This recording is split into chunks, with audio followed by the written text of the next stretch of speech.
Okay, one of the subcategories then, or a specific type of factor, is what we call a prime factor. So we should kind of know that any prime number is a number that only has two factors, which are itself and 1. Prime factors then are factors that are also prime numbers. So a factor, remember, is any number that divides into something. Okay, so factors of 20 would be 2 and 5 and 4. Prime factors are these factors that divide in, but only factors which are themselves prime numbers. And every number can be written as a product of prime factors. So what we mean by that is every single number can be made from multiplying different prime numbers by each other. So prime numbers are essentially kind of like the building blocks nearly for every number that we have. And by multiplying them in certain arrangements, we can make up any number. So this, I suppose, is about working the other way around and working out what are these building blocks that make up the different numbers we've been given. And there's a few different ways you can approach this, and even depending on kind of what area you're coming from or kind of what different I suppose depending kind of on what area you're coming from, there might be different methods that you've seen. We're just going to follow a specific method so that we can kind of keep it consistent. So the method we're going to take is to divide the number that we're given by the smallest possible prime factor. Generally, for most cases, that is very, very often going to be 2. Okay, 2, 3 are kind of your safe bets, maybe a 5. Any bigger and there's probably not many factors at all. Okay, but generally those are kind of your safe bets. We'll divide by that number and see what we're given. If that remainder is not a prime number, we will go again. We'll divide by the smallest prime factor we can and see what our remainder is. And we continue that process until all that we're left with is a prime number. Once we've done that, we will pick out the different prime factors that we've used and we will construct that product. If we can, we will combine some of these numbers into powers, which is just a shorter way of writing out a multiplication of the same number multiple times. So 2 squared just means 2 by 2. So it's a way of simplifying our overall calculation or our overall result. So let's look at that with an example or two here. So we're asked to use prime factorization to write each of these numbers as a product of prime factors. So we start with the number we've been given. We divide that number by the smallest prime factor possible. As I said, that is often going to be 2, which it is in this case. And 2 is a prime number, and I tend to circle the prime numbers as we go, because it just makes it easier for us to pick them out at the end. So 2 is definitely a prime number. And when we divide 12 by 2, we end up with 6. Now 6 is not a prime number, so we have to keep going. So again, we'll try again. 2, again, is a good prime number to go with, and 6 divided by 2 gives me 3, which is also a prime number. Now that I've ended up with only 2 prime numbers, I cannot continue, or I don't have to continue any further, so I've done it. And my last step is to write out the product, so 2 by 2 by 3, so the 3 prime numbers I had there.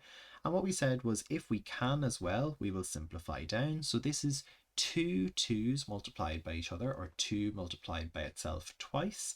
That's the same as 2 to the power of 2. So 2 to the power of 2 by 3. Let's give another go to another example. We'll go with 60 this time. So same thing again. Smallest prime I can go with is 2. So 2 and 30. 30 is not prime, so we go again. We could do 2 and 15. 15 is not prime. It also is not divisible by 2, so we'll go to the next prime, which is 3. 15 divided by 3 gives me 5, which is also prime, so I'm finished. We'll do the same again, 2 by 2 by 3 by 5, and again we can rewrite that as 2 to the power of 2 times 3 times 5. Let's try 56 now. So same idea again. We'll start with 2 and we'll see is there any number that we can do there. We can go with 28, okay, as our alternative side of that one. That of course is not a prime number, so we're left with 2 and 14, which again is not a prime number, so 2 and 7, and both of those are prime numbers. So we'll construct our product now, which is 2 by 2 by 2 by 7, and since this is 3 2's, or 2 multiplied by itself 3 times, that's 2 to the power of 3 times 7. And I suppose the beauty with all of these is that you can actually check. So we can do 2 squared times 3 times 5. That does give us 60, as it did in the middle there. We could try, let me see, this other one, 2 to the power of 3 times 7, which does give us the 56 that we wanted. So that ability, I suppose, to check our answers, of course, is often very useful in any question, really. An ability to, or kind of being able to check our answers, is always incredibly helpful. So I suppose the reason why we might want to do prime factors goes beyond just that ability to break a number down into its building blocks. We can also use prime factors in our calculation for highest common factor and lowest common multiple. So we've already looked at how we would do this just by listing the numbers. This is maybe another method, because if numbers are made up of the same building blocks, then surely by just looking at those building blocks, we should be able to come up with those highest common factors and those lowest common multiples. And really what this comes down to is looking at our answer.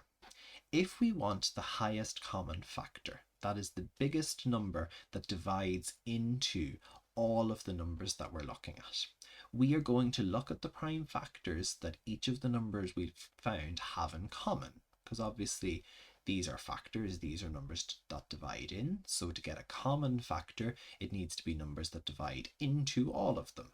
We're going to take the smallest power of each of these.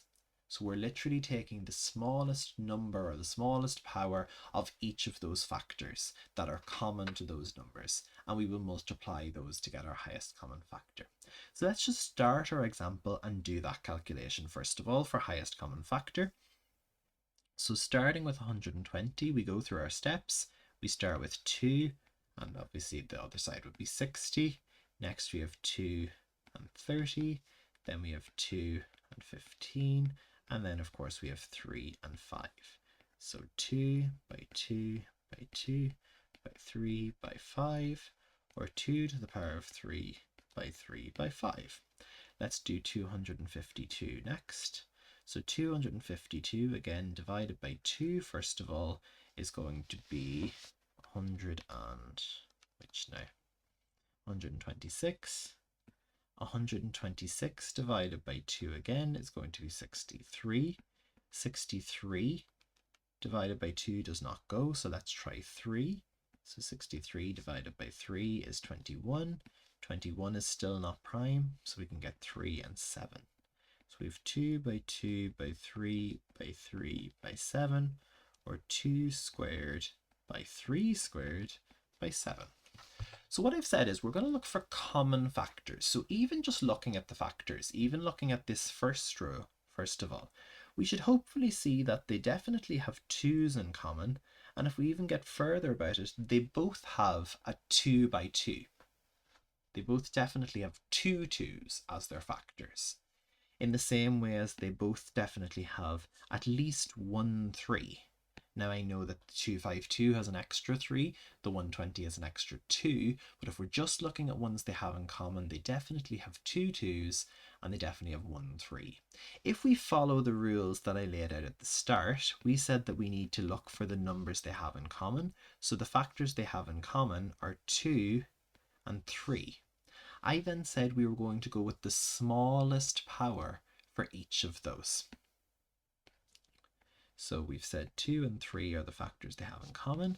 I said we're going to look at the smallest power. The smallest power of 2 is 2, and the smallest power of 3 is over here, where there doesn't appear to be any power, but we know that there's actually an invisible 1 there. So we could multiply that out to get that the highest common factor is 12. So for both of those numbers, the highest common factor is 12. And we could also obviously do that by listing out the different factors of each number.